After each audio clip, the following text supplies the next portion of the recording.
So, chapter 16 of the book of Job, continuing this philosophical conversation that Job is having with his three friends. Eliphaz responded to him in the last chapter, and now we're going to get the response from Job about what Eliphaz was telling him. Verse 1. Then Job answered and said, I have heard many such things. Miserable comforters are ye all. He's, hey guys, you're not really consoling me very well. I mean, it's his friends are showing up. Oh, Job, this is so bad. This is such a bad situation you're in. And he's like, I know, I'm not quite sure why I'm here. Well, you've got to be here because you're wicked. You've got a problem. You've got this thing going on in your life, and you've got to solve this. And God is punishing you. And he's kind of like, you guys have a terrible bedside manner. You know that. This isn't helping me at all. Verse 3, shall vain words have an end, or what emboldeth thee that thou answerest? I also could speak as ye do. If your soul were in my soul's stead, I could heap up words against you and shake mine head at you. So he says here, look guys, if you were in this situation, I could show up and just say, well, you must be wicked. What did you do wrong that you've pissed off God, basically? He says, but I would strengthen you with my mouth, and the moving of my lips should assuage your grief. Though I speak, my grief is not assuaged, and though I forbear, what am I eased? So he kind of tells them, look guys, if you were in my situation, I could come to you and tell you you're wicked and bad like you've done. But I would prefer to help you. I want to be a strength and a help for you. And I think this is such a really good philosophy for us to look at, okay? When we deal with other people's lives, we have to understand that how they live their life is different than how we live our life. Okay, there are subtle differences. Just because we can use a language that allows us to understand each other doesn't mean we fully understand everything going on in that person's life. So this is a challenge. And if you've ever experienced this, I'd love to hear this in the comment section. If you've ever had something where you believed one way, and then a tragic accident happens, something happens in your life, you totally now see it from a whole nother perspective. And you go, oh, I get it now. I understand this. And because you had that experience, you can see the world in a whole nother way. And that helps you to have more empathy for others. That's what Job is getting at here. Job can have empathy if they were in the same boat.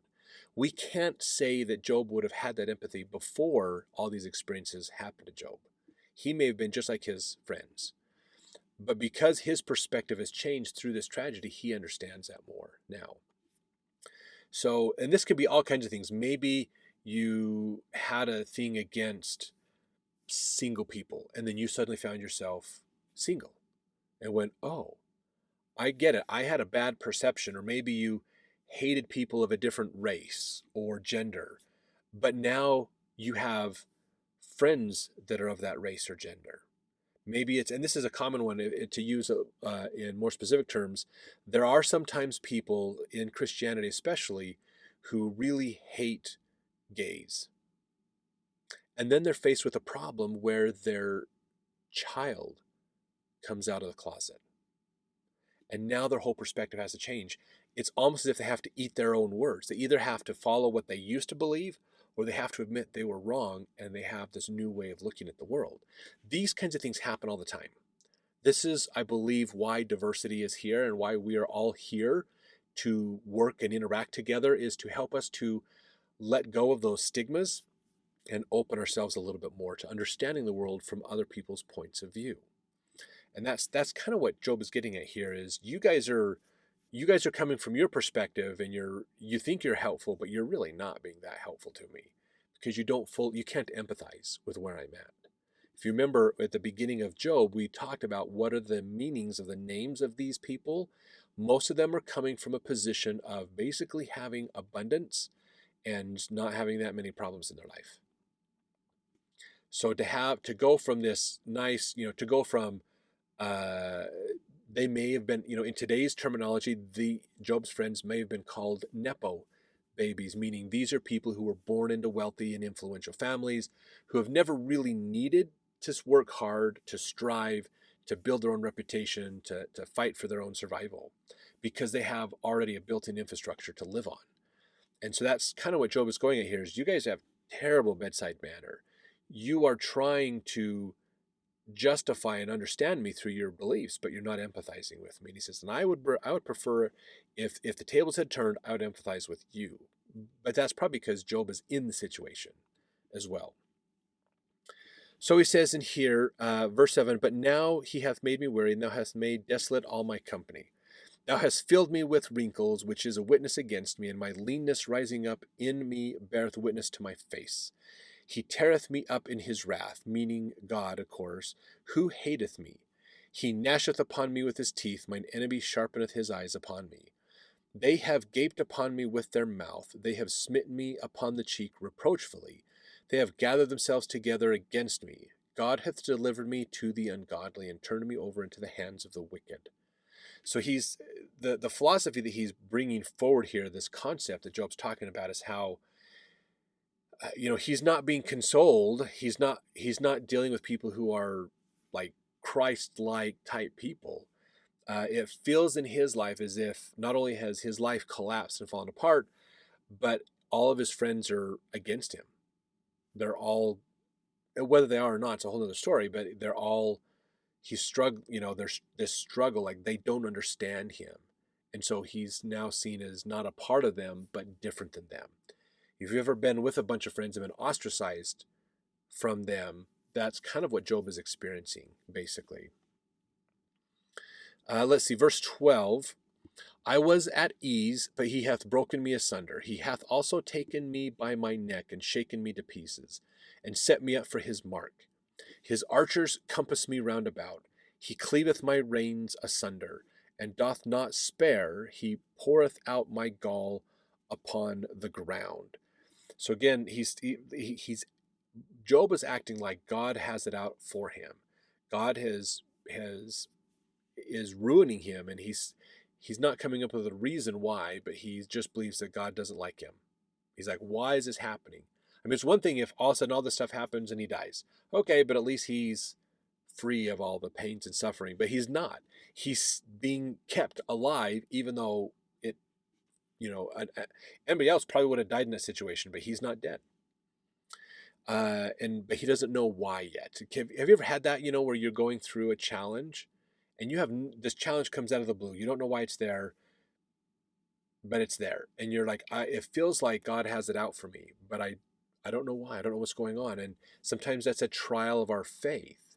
So this is Job is, again, a great example of faith crisis.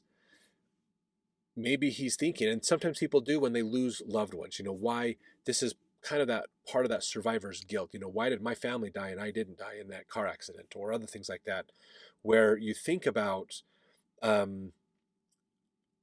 why did this happen to me? Does God not love me and help me? It almost feels that way in sometimes when you have those hard, challenging situations. Sometimes it's God testing our faith. Are you really going to do this? Just like in the trial of Abraham, when he gets up there and Abraham's like, oh, thank you so much, God, for giving us a son. Great, you're welcome. Now kill him. Wait, what? Wait a minute. You said we're supposed to have these abundance of families from us and all these great things, and you want me to kill my son? Yeah, I do. What? This is kind of contradictory. Even when Nephi in the Book of Mormon was told, hey, look, I brought Laban to you. He's drunk. Kill him. What? Wait a minute here. There's, sometimes in the gospel, we have these, Jared Halverson has a great term for them, contraries that happen that cause us that basically force us to try to make a choice on things. And these contraries are all over in the gospel. And that's kind of what Job is experiencing here. He's going, well, I thought I was blessed by God, but now I'm not. I'm like cursed by God now, the exact opposite. And I don't know why. Sometimes it's a test of our faith. Are we willing to still say, I believe. I'm willing to still follow you, God. Just like a child, the Savior talked about this as if we can have the faith of a child, that can that help qualifies us for the kingdom. Meaning, and if you've ever had this experience, it's a powerful experience as a parent when you know your child has to experience some pain. And you've got to talk to your child about this. And your child is willing to go through with the process, not because they understand it, not because they get it, but because they trust you. That is powerful. If you ever have that experience as an adult or as a parent, it's a phenomenal experience when a child is willing to accept pain and suffering because they trust you. This is something that is a very powerful thing. So that's kind of this idea that we have sometimes when we get put in situations that almost feel like God doesn't like us, but he's asking us to trust him.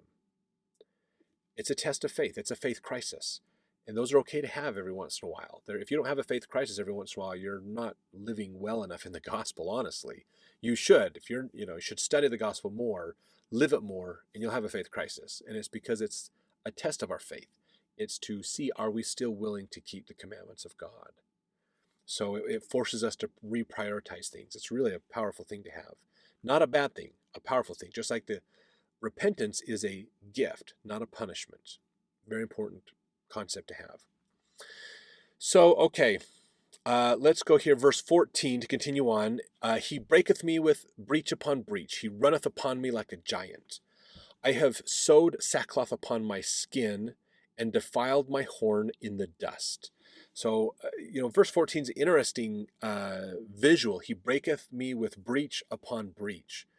So a breach is like a hole in the wall where they've breached the wall. So in a battle, they get breached. There's also another term of breach of a strong wall or something. So he's getting smashed. He's runneth upon me like a giant. Imagine a giant is chasing you and you trip and fall and that giant runs over the top of you. Just runs over you, basically. That's what he's feeling like God is doing that to him.